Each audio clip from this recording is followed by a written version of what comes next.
Hey everybody, Scott Dust here. Welcome to the channel. If you're interested in learning more about organizational behavior and organizational psychology, you're in the right place. The conversations we'll be having are about infusing science to better understand how to lead and manage ourselves and others. If you're interested, please subscribe. Thanks and good luck.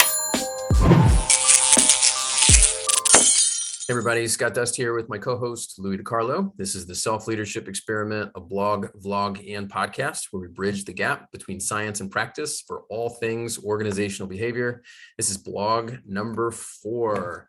So today we're going to talk about leadership a little bit and really dive in. This blog is called Not What, But When, and it's actually pretty short, so I'll just summarize it very quickly. So when it comes to leadership, we're inundated with contradicting suggestions. There's all sorts of stuff out there saying what you should do. So some might say you should have executive presence and be confident, while others might say you should be humble. Some would say be proactive, but no, the others say you should slow down and make sure you're keeping everything in mind and paying attention to the details. So which is it? And I would argue that what you really should be doing is not thinking about what, but when. So don't ever oversimplify, add context, and really challenge yourself to not overgeneralize. To me, this seems like a really troubling aspect of all forms of leadership and leadership development, because there's tons of what and there's not enough when. Do you agree, disagree, aligned at all with what I'm thinking here? Yeah, so I don't think there's any one size fits all leadership approach or what and when in terms of what to do for any situation or for all situations, right? And I think what I'm hearing and getting out of this is, depending on the situation and the team dynamic in place, in different times, you need a coach or a motivator. And in different times, you need, an execution leader who's just going to get it done. And then in other times, you need someone to be a little bit softer and be like, hey, let's slow down, let's get this right. And a lot of that's situation dependent, right? And I think it takes the self-awareness or team awareness to know which situation you're in. That's right. Yeah. And I mean, historically, long time ago, really the way leadership started was by looking at specific traits, and then it was specific behaviors.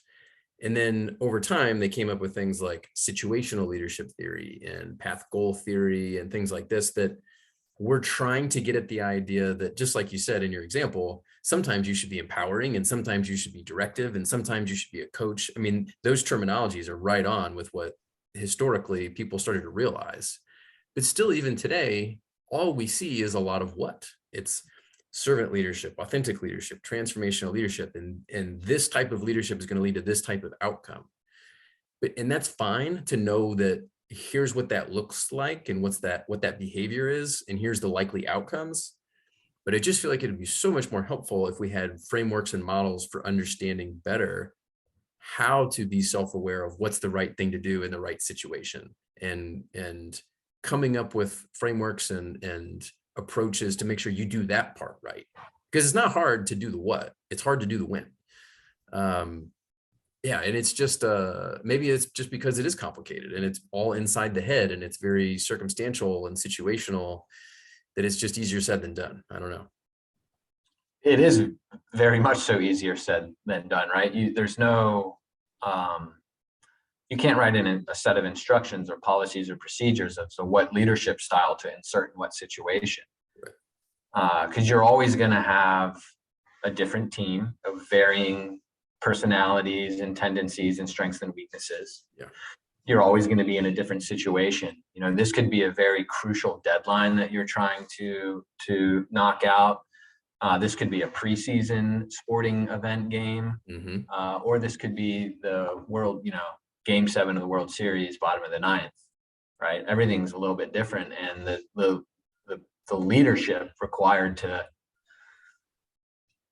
help get you to be successful or to accomplish your goal, I think it looks different in every scenario. Yeah. Here's a fun side question or supplemental question. Is it okay to have a go-to leadership style or leadership approach, and then when necessary, you adapt? Well, I think yes, but there's got to be some sort of boundaries, right? Like it has to be organic, right? Now let's look at someone like you know, let's look at Bob Knight as an example, right? Sure. I don't think we Very could ever ask Bob directive, Knight. authoritative leader. Yeah, former IU, Indiana University basketball coach. Pretty intense. Absolutely, right? Now, is that leadership style accepted today? Are college athletes more or less looking for that type of leadership Probably style? less. Right? Yeah. Probably, right? In the culture as well.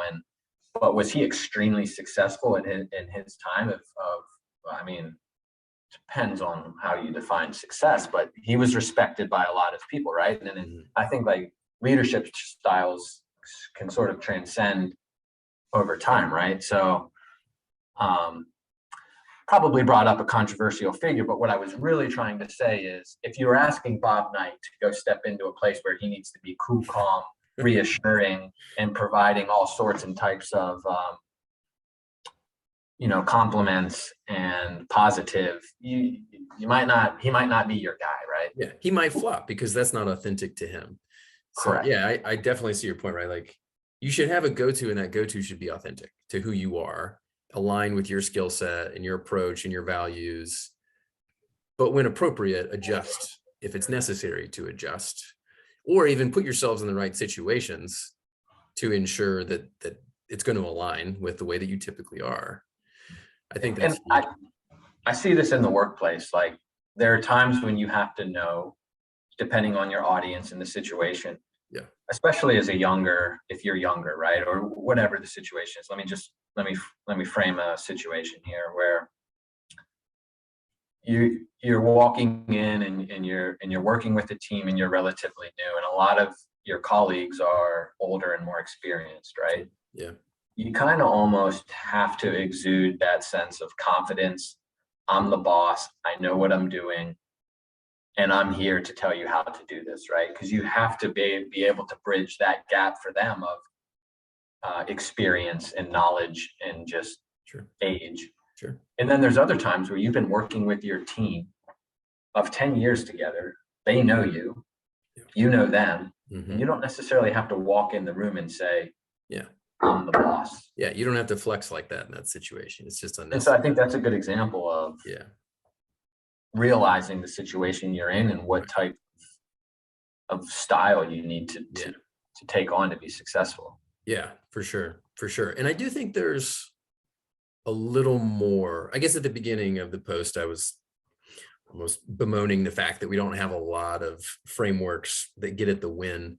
But now that I think about it, there are now new behavioral approaches to leadership that do get at this yin yang type mentality. For example, there's paradoxical leadership, which is the recognition that you can hold two contradictory approaches at the same time, right? So some people want lots of autonomy, but at the same time, you have to exert control, right? Just as an example, on the one hand, you need to be big picture strategic thinker, and on the other hand, sometimes you need to micromanage, right? It's being able to hold two contradictory points at the same time. Adaptive leadership, I also think, is big. Actually, they've looked at this a lot in terms of like feminine and masculine characteristics. So some leaders are more adaptive in that they're able to do both more agentic, dominant type approaches to leadership, but at the same time, they can be more supportive and caring and approachable and hold both at the same time, or adjust when necessary to do the right thing. So I think there's some of that out there, but I think those are much harder to train than some of the traditional models of leadership that are a very specific set of behaviors, and it's very clear on what you do at any one point in time. 100%.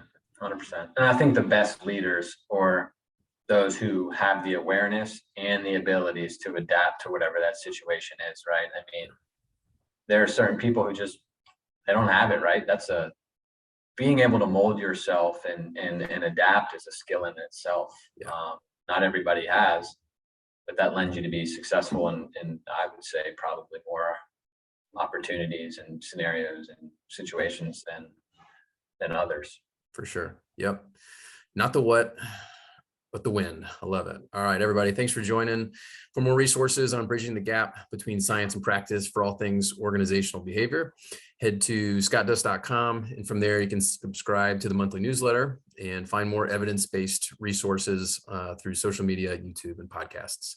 Thanks and good luck.